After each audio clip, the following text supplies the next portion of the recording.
This recording is a follow-up to the October staff development where 7th and 8th grade English teachers learned about and then attempted to transform traditional assessments into a tiered or what is sometimes called scaled assessments using a 4-3-2-1 scale. That presentation was given by Matt Lyson, myself, and Chris Campia. And near the end of the presentation, it became clear that there was some confusion. So Chris and I met and attempted to distill that down into some basic clarifications, specifically how are these assessments constructed and how can I grade them.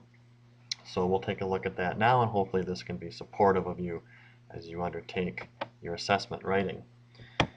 We'll take a quick look at the advantages and disadvantages, some of those, with tiered or scaled assessment. We won't talk about each one of these individually. We did cover these at the October workshop.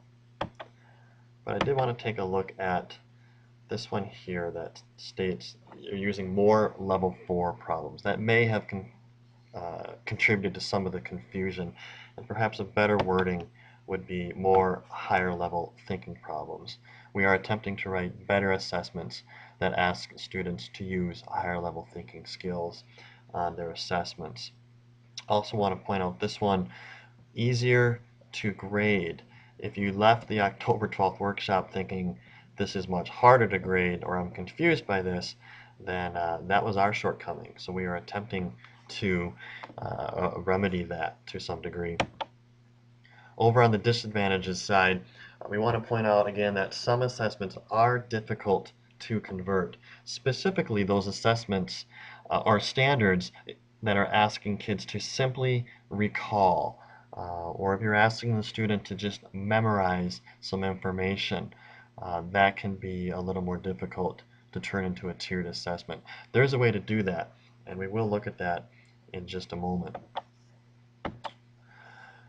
Here are our clarifications. Number one, each problem, the 2, the 3, and the 4, address the same skill or standard. If you think back to that template that we shared, there was a 2 box, a 3 box, and a 4 box. Each of those boxes or problems should be asking the student to basically the same question almost. It would be incorrect to have the 2 box ask the student to define vocabulary, the 3 box ask about theme, and then the 4 box ask about conflict. That would not be a tiered assessment, but more of a traditional assessment. Number 2, when a student can complete the 4-level problem, there is no need to complete the 2-level problem. He's done the 4, or she, you put a 4 on the page, and you move on. I'm not going to grade the 2-level problem. That's where easier to grade should come into play. Again, when grading a tiered assessment, begin with that 4-level problem. If the student has it correct, give him or her the 4, move on. Don't correct the 2 or the 3-level problem. For both of these, it is essential that we design 4-level problems that demonstrate that the student has the 2-level or the 3-level knowledge or skill. Very often we say we want the student to demonstrate the 2-level knowledge before they attempt the 4. That 4 should be impossible to answer correctly if you don't have that basic knowledge ahead of time. Let's take a look at some samples and see what that looks like. We have here an example of a To Kill a Mockingbird assessment, very similar to one I shared back in October. I've modified it. I think I've improved it a little bit.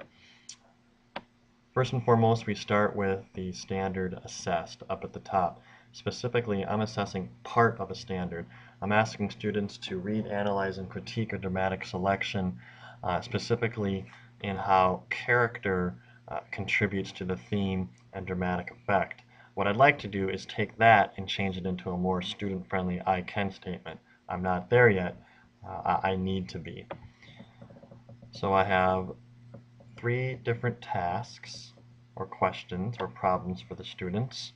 In the first one, the 2, they're writing whether or not a particular character would agree or disagree with a statement. If someone insults you, you should beat them up. Beneath that, they have to give evidence from the text that explains or supports why they chose that. For the 3-level box, analyzing a quote from a particular character, and then choose 3 examples where that statement is important or relevant in the novel and how it had an effect on that character or event. And number 4, they are evaluating Atticus as a father, comparing him to other characters in the novel. What are his strengths, what are his weaknesses, and how did that affect the novel's characters and events. I am not going to grade the 2 and the 3 box if they have the 4 correctly. I'm also not giving separate grades. This was the confusion we ran into on the 12th. I'm not giving a 1, 2, 3, 4 for the 2 box and a 1, 2, 3, 4 for the 3 box. They get 1 grade, 1 number for this page. And then they flip over to the next page, and I have a new partial standard and a new set of questions for them. Take a look at another example. Here is a tiered vocabulary assessment sent in by Heidi Johnson.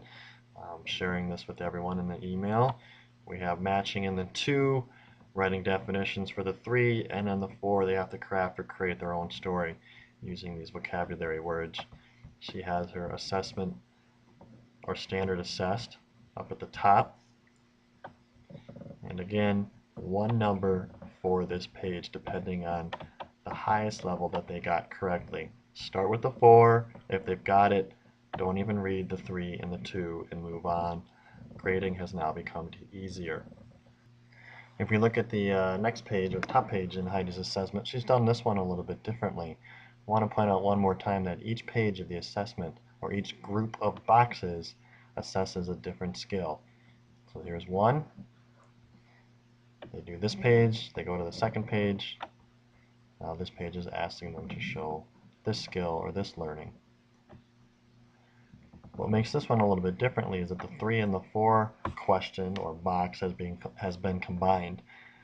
If they get 9 of these correct, they're earning a 3. In order to get the 4, they have to get 12 of those correct. If the student only had 8 of these correct, I would then go into the 2 box and see if they earned enough to get a 2. Let's take a look at another example from the clay marble. This was submitted by a group of 7th grade teachers at the October 12th workshop. They are asking students to, first of all, identify theme and use evidence from the novel to support those themes. That gives the student a 3. Failing that, they can just list 3 themes and earn a 2.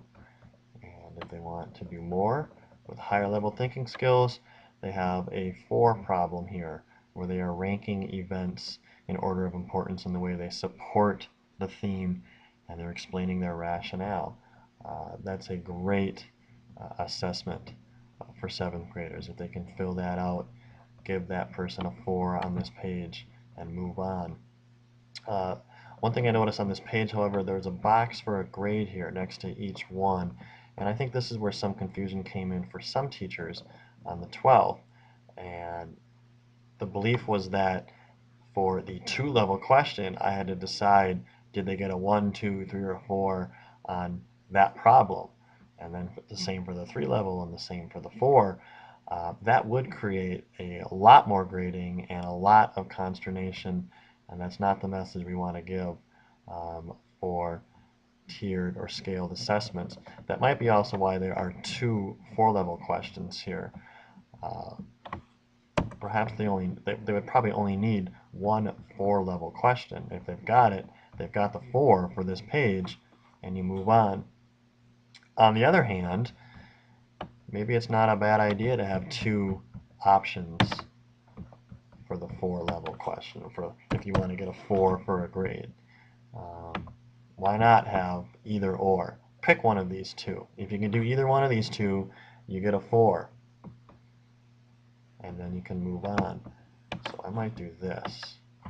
We're not going to give a grade for each box. You're getting a grade for this page. You got your 4. There you are. Nice job. I screwed up on the 4, I only got a 3, I can reassess if I want to. All right, we're going to take a look at we're almost done, sample tier assessment templates here. I'll talk about those briefly and send you on your way. I also have the sample math tiered assessment here. We won't look at that again. We showed it on October 12th. I'll include it in my email, but we won't spend any more time looking at that. Let's look at the blank templates.